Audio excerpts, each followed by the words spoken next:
কোরবানির ঈদকে সামনে রেখে বরিশালের উজিরপুরে জমে উঠেছে গরু ও খাসির হাট।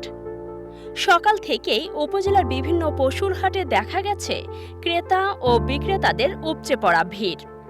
দূর দূরান্ত থেকে ট্রলার ও পিকআপে করে বিক্রেতারা নিয়ে আসছেন ছোট বড় গরু ও খাসি।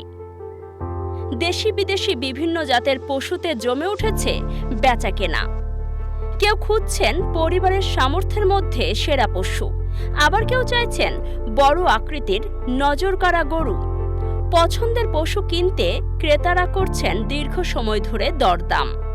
অন্যদিকে বিক্রেতারাও ব্যস্ত সময় পার করছেন পশুর যত্ন ও বিক্রিতে।